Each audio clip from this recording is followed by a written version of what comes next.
This is an audio reading of the Send-and-Fotch book by Esther Greenacre Hall.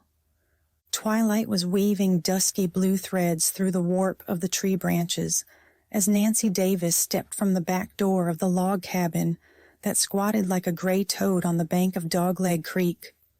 For a moment she paused, feeling herself a part of the pattern of the Kentucky forest. Only a whippoorwill's soft call and the murmur of the water broke the stillness. "It's that still you could not hear the roots of growing things a-pushing through the ground," she murmured to herself. "'Pears like a pretty spring night like this audio. Quiet my spirits and keep 'em from festerin' for want of a new dress. But la me, hit's sech a sweetie dress. Leastways the pictur in the book makes hit seem so. Gin I had that dress I could hold up my head to be above even that proudful Mary Perkins." With a shake of her tousled brown head, as though to brush aside troublesome thoughts, Nancy tilted up her pointed chin and in a high sing-song called out, "Here pig-wee, pig-wee, pig-wee. Here piggy, piggy, pig." Her call trailed away over the narrow valley. She paused, then in a loud, guttural tone added, "Ugh, ugh, ugh." There was a rustle at the edge of the clearing, and an elephantine hog lumbered into the open. From the gourd in the crook of her arm, Nancy threw out table scraps. "It's a pure pity you hain't got a right appetite, George Washington," she chuckled. "Airy since we found you half-starved last winter, you been eatin' more of our victuals than us young'uns put together." "Nancy, oh, Nanny," called a small girl from the door. "Won't you leave us study on the Send-and-Fotch book now? We'll both be mighty keerful of it. Honest." "Sure enough, I'll get hit for you," answered Nancy. "Bye, Washington. Come on into the house, children." Inside the one-room cabin, a fire flamed on the stone hearth, casting vagrant shadows on the log walls and lighting up the faces of the small boy and girl and old man as they sat before it. From the mantel, Nancy took down the brilliantly colored mail-order catalog and dropped down on a hickory stool close to the fire. "Lemme hold hit," cried Tom, making a grab at the book. But Nancy hugged it close in her arms. "First shame on you, Tom Davis. We got to gentle this book. Never have we had sech a pretty thing afore, and hit's untelling when we'll e'er again possess one. You and Lucy stand beside me and look on whilst I turn the pages." "La, Grandpappy," she added, smiling up at the old man, "I sure wish you could pleasure in this book, too." Grandpappy blinked his faded eyes. "I sure do crave to look, too, gal. Gin my eyes could see right, I'd rid off as smart as you, for I reckon I'm the onliest old body on Dogleg Creek as can read." The girl nodded. "You're the knowingest man hereabouts. Everybody knows hit's your eyes and not your skull piece that don't work to do no good. Haste, Nanny, show us the play pretties." Tom nudged his big sister impatiently. Intently the three scrutinized the toys. "There's one of them engine buggies like teacher narrates about." Tom pointed to a toy automobile. "And there's a store laced Hain't hit sweetie lookin'," cried Lucy, indicating a doll pictured on one of the pages. The toys entirely inspected, Lucy asked to turn to the clothies.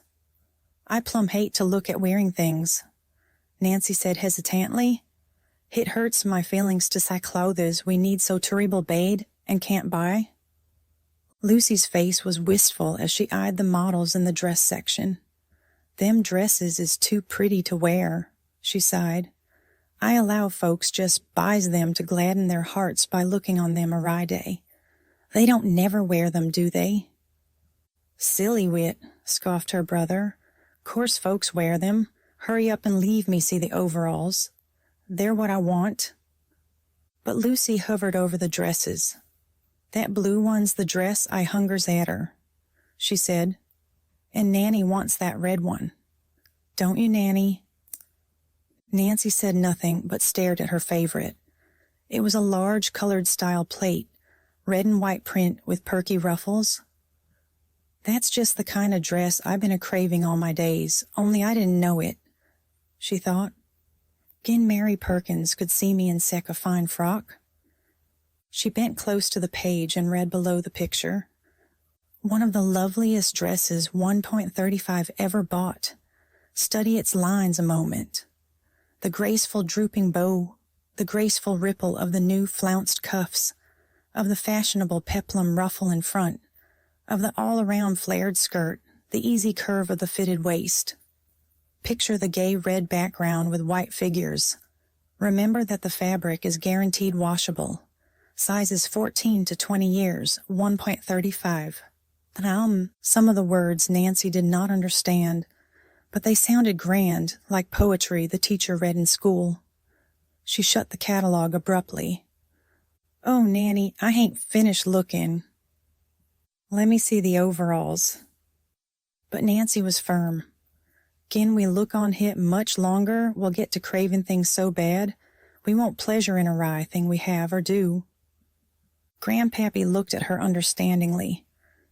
"Nancy's right," he quavered. "It's a pure pity to think too much on what we hain't got."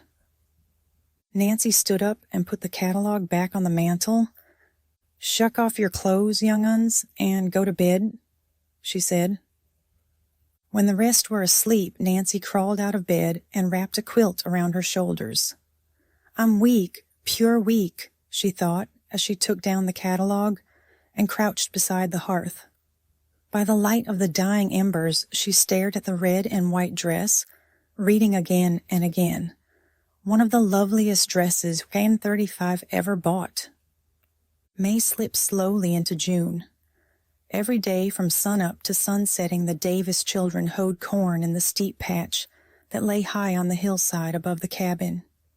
The children's legs ached, their backs ached. The sun was a great hot hand pressing mercilessly down upon their heads. Nancy hoed with slow, even strokes. Several rows above her, Tom and Lucy lifted their hoes jerkily, stopping often to rest. "Psst, Nanny, there comes Mary Perkins," warned Lucy. Nancy pushed back her straw hat. Sure enough, picking her way up the slope was a girl in a crisp black and white calico. Mary's father was the biggest moonshiner on Dogleg. It was no wonder that Mary always had pretty dresses and even wore shoes in summertime. Nancy disliked Mary because of her superior manner, while Mary bore a grudge against the other girl for beating her in a spell down before school closed. Their manner bespoke their mutual dislike. "Howdy," said Mary, not too warmly, yet affably enough. "Howdy." Nancy gruffly returned the greeting. She was acutely aware of the tear in her skimpy skirt and of dust on her legs and face. "I just been down to the store sending off an order for some new clothes," volunteered the visitor. "I figured I'd need a new dress for the anniversary celebration." Tom and Lucy edged down the hill. "What celebration?" asked Tom. "Why, ain't you hearin' tell? There's going to be great goings-on in Windsor town. Fireworks and a merry-go-round and speeches, and the governor hisself will be there." "Really? The governor?" "Yes, I allow folks from Eri Holler for miles around will be thar. It's too bad you got young'uns and, an old grandsire to keer for Nancy. I don't reckon you'll be going." "Will you?" "Likely not," Nancy answered. Tom and Lucy raced down to the cabin to tell their grandparent the news, and Nancy followed as soon as Mary had left. "To think that the governor of this great Kentucky land will be there," exclaimed the old man when he heard the news. "I'm too trimblish to go the 20 mile to Windsor town, and gin we had a mule to ride. But you young'uns can go. There's no need for you to stay home with me." Tom and Lucy set up whoops of glee, but Nancy's face was sober.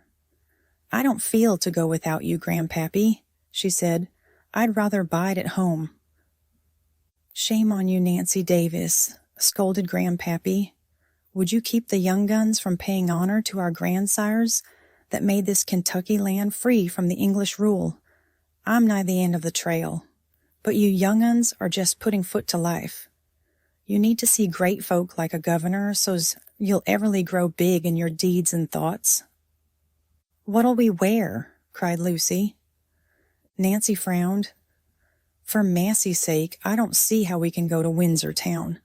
Tom's trousers are nigh worn through the seat, and Lucy's calico has more holes than our picket fence. This dress of mine is so short, I'm ashamed to have even the chickens see me and hit." Grandpappy blinked in distress. "I hain't never put countenance to vanity," he said, "but I'd rather you stayed home than to be unseemly clad in the presence of the governor." "Oh, shucks, we can't go then. We'll never get money for clothes," grumbled Tom. "'Pears like we never do have airy frolicking," choked Lucy. "Well, mayhaps we can contrive clothes some way," said Nancy, but in her heart she was doubtful. One noon several days later, as Nancy was putting corn pone to bake on the hot hearthstones, Tom burst in the door crying, "Nat Hill and Sam Perkins are quarreling at each other over George Washington. They both claims him." Nancy flew outside, Grandpappy hobbling after her. The two men down at the picket fence took no notice of the children as they eyed the hog which was rooting around the porch. "That there's my hog," shrilled Nat Hill. "Hit run wild last summer with my other shoats, but hit never come home in the fall. Hit's my own hog, I tell you, Sam Perkins." "That's just how come me to lose my hog," declared Perkins. "See that long scar on that creetur's left shoulder? Well, my brute had a scar just like that. He laid down on my scythe and cut hisself." "Shucks, airy hog is likely to get cut up in the brush. That ain't nary proof. That's my hog and gin. You doubt hit, look at hit's left hind leg. See, hit's shorter than t'others." "Hit is that," reluctantly agreed Perkins.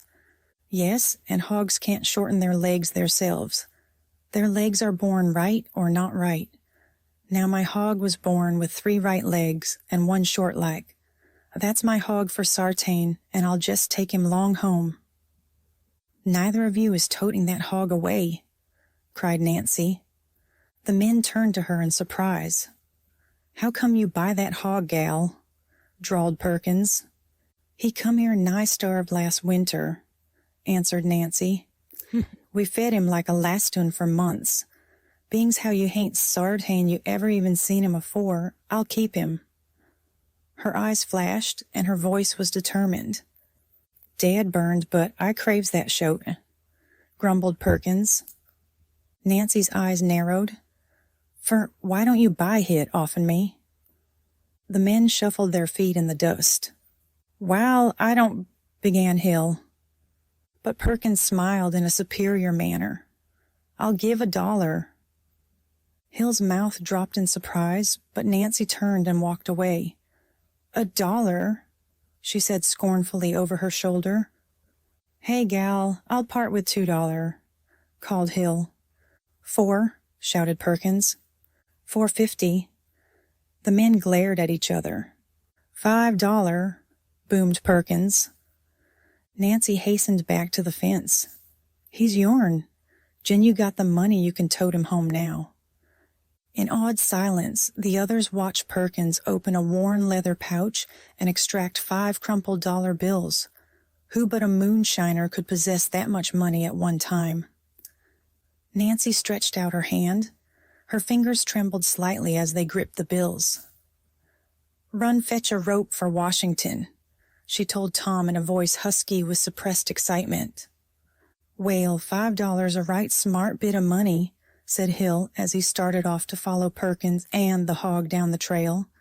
"That money'd buy enough store victuals to last our folks all winter.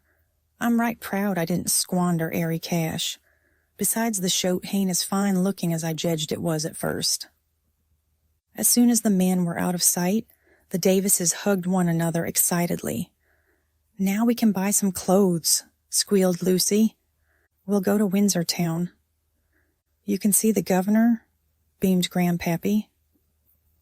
All afternoon, the family pored over the catalog, Grandpappy hovering around the children giving advice and trying unsuccessfully to distinguish the objects on the pages. At last the list was completed and Nancy read aloud. Shirt for Grandpappy, 70 cents. Overalls for Grandpappy, 79 cents.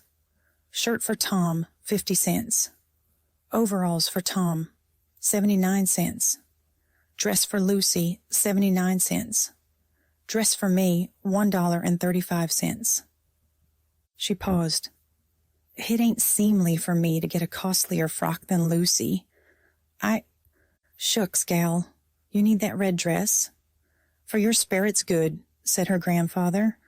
Now you tote that order right down to the store and have Lucas Wiley back the letter for you and help you fill out the order paper proper. As Nancy stood up, the catalog slid off her lap to the floor. She stooped to pick it up.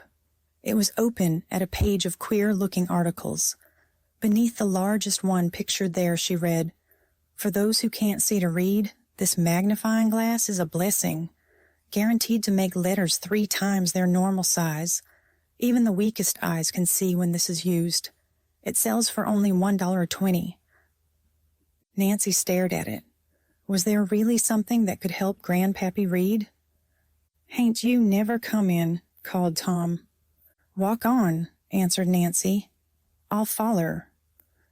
With her stubby pencil, she crossed out on the paper, "red and white dress," and in its place she wrote, "Reading glass, $1.20.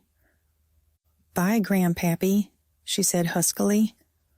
Her feet, usually so swift and sure, acted strangely as she hurried down the creek trail. They slipped on wet stones in the branch bed and stumbled. A blackberry bush stretched a teasing bramble across the path, but Nancy neither heard the rip of her dress as she passed it, nor felt the ugly scratch it left on her cheek. The red dress was gone. She'd never see its gladsome color, never touch its ruffles that were crisp and white. There was great excitement in the Davis cabin 3 weeks later when a neighbor stopped by to leave the mail order package. Nancy opened the box herself. "I see some blue. It's my dress," shrieked Lucy. "You're the awkwardest gal. Get out of my way," ordered Tom. "There's my overalls." Nancy handed a package to old John Davis. "Here's a surprise for you, Grandpappy," she said. With trembling fingers, he unwrapped it. "Why, what be this?" "It's glass." Nancy picked up the catalog. "Hold the glass over some writing," she said eagerly. "I think that's how you use hit. Thar, now look through the glass." The children crowded close. There was a breathless silence. The old man bent low and squinted through the oval. His voice came slow and wondering. "Praise be to the Lord. I can read. I can see them words like my eyes was young again. It's magic, pure magic. How come this charm to me, Nancy gal?" Briefly, she explained how she'd noticed the glass in the send-and-fotch book. "Ne'er did I think sech happiness would reach me," marveled Grandpappy. "I'm plumb wore out with happiness." And he sank down on a chair. When the excitement had subsided, Lucy suddenly cried, "Where's Nancy's frock?" "Why, hain't it here?" asked the old man anxiously. Nancy picked up papers busily. "I changed my mind. It was too noisy-some a color." The children looked at her perplexed. "But you wanted hit?" Lucy puzzled. Grandpappy looked at Nancy searchingly. "I allow with my glass you must have spent all the money. Didn't you, gal?" he asked. "Nigh all." "I reckon so. You're the unselfishest gal ever I knowed, Nancy." Nancy sent him a quick smile, but her lips trembled. Early in the morning, a week later, the Davis children started on their journey to Windsor town. By taking 2 days for the 20 miles, they could get there easily. "Now don't mourn in a little grain, 'cause I can't go," Grandpappy told them in farewell. "With my reading glass, I'm so gladsome that I don't care about seeing 10 governors. Just go on and have a good time." Tom and Lucy were in the gayest of spirits, and Nancy had to remind them constantly not to go too fast and get worn out on the first part of the trip. All 3 wore their old clothes. The new apparel was wrapped in a gunny sack and slung across Nancy's back. Never before had the Davises been away from their valley, and every twist of the trail was alluring. Although Nancy tried her best to think only of the frolicking ahead, her thoughts persisted in turning to the red dress. How happy she would be if it were tucked in the roll on her back. Instead she had with her the Lindsay dress. It was her winter frock. She had woven it from wool that she had dyed in walnut bark. It was a coarse, heavy dress. How uncomfortable she'd look and feel in it on a hot day. It was very early in the morning when the children entered Windsor town on the day of the celebration, but already the town was full of people. "Look at the big houses," said Tom, pointing to a small 2-story building. "Lawsy, I never knowed there was so many folks in all Kentucky," gasped Nancy. Up and down the street the three went, halting at each tiny store window to inspect the displays with wondering eyes. By 9 o'clock, the dusty street was miling with people. Soon the crowd began to move toward a vacant lot where stood a great tent. Walking in the midst of the throng, Nancy and the children found themselves pushed into the tent. Grabbing Tom and Lucy, Nancy propelled them up an aisle to a bench directly in front of the platform. "My, we sure got fine places," she panted. "What comes now?" whispered Lucy. "I heard somebody say the governor talks in here," said her sister. Nancy glanced at the women around her. Most of them wore bright-colored calicos and ginghams. A few even had cheap silks. "Howdy, Nancy," said a patronizingly sweet voice. Directly behind Nancy sat Mary Perkins in a red silk dress with a yellow straw hat atop her yellow curls. Nancy caught her breath at the sight of such finery. She managed to smile. Then she sank down as low as she could so the old winter's dress wouldn't show any more than necessary. The dress was terribly hot, and Nancy's face felt red. Mary leaned forward to say, "I was proud Pappy could help you out by buying that hog. He says hit really wain't worth the money, but he aimed to give you a little extra money, seeing you hain't got a right Pappy." Nancy flushed crimson and opened her lips to answer, but a piano began to bang out the national anthem. There followed speeches by Windsor officials, speeches by politicians from outside towns, and more singing. Nancy scarcely heard them all. Why did Mary Perkins have to sit right behind her all dressed up in red silk while she wore her brown winter linsey? "Ladies and gentlemen, it is my great pleasure and privilege to present the Honorable George Henderson Williams, Governor of the State of Kentucky." With a start, Nancy realized where she was. She looked up at the tall, handsome man, with white hair and kindly face. In a strong, compelling voice, he spoke. "No people in the United States have more right to be proud of their ancestry than have you mountain folk of Kentucky. It was your great-grandparents and their parents who first hewed their way through the forests from the Atlantic seaboard. The early Kentucky men were brave and courageous, but to me the women were the greatest to be admired. They left security and comfort. They came into the wilderness to fight beside their men, to bear children in deprivation, to care for their families undaunted and tireless. They made their own soap. They ground their own corn. They even spun their own clothes, and—" The voice broke off, and Nancy, who had been sitting erect with glowing, uplifted face, felt the governor's glance meet hers. He stepped to the edge of the platform. He leaned forward. Would the little girl with the brown hair and brown dress mind standing up just a moment? Nancy looked about her. You, the little lady in the second row between the two children," said the governor. Someone touched Nancy's shoulder. "He means you," people said. "Stand up, gal." Bewildered, Nancy found herself half lifted to her feet by her neighbors. "That's a lovely dress you have on, little girl," said the speaker. "Isn't it a hand-woven linsey?" She nodded dumbly. "I thought so. My grandmother had one. And who wove it? I did. Really? Would you come up here? As in a dream, Nancy walked up the platform steps. The governor took her hand and turned her to the audience. I singled this girl out while I was talking, for her dress is a linsey like one my grandmother had. I am glad that the customs of our ancestors are not forgotten. I am glad that our mountain women do not all wear store dresses, and that by the light of the open fire one Kentucky girl still weaves her gowns. I have visited many cities and seen fine ladies in silks and satins, but to me no dress I saw was as lovely as this homespun brown linsey. Turning, he clasped Nancy's hand.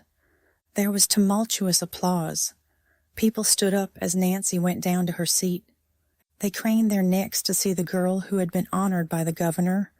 Lucy and Tom gripped her arms tightly, their faces shining. Even Tom was speechless. The governor continued his address, but Nancy's head was so awhirl that she didn't hear his words. Toward the end of the program, Nancy could not resist looking over her shoulder at Mary Perkins. Mary's smile was ingratiating and honey-sweet. It's a lovely dress," her lips formed the words. Nancy smiled a wise little smile of triumph to herself. She smoothed the brown linsey over her knees. It was a pretty weave after all.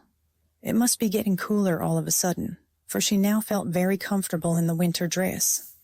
It was lucky she hadn't worn a flimsy store dress like the others. Lucy plucked at her sleeve. "Ain't you proud you wore your old frock?" she said. Nancy nodded.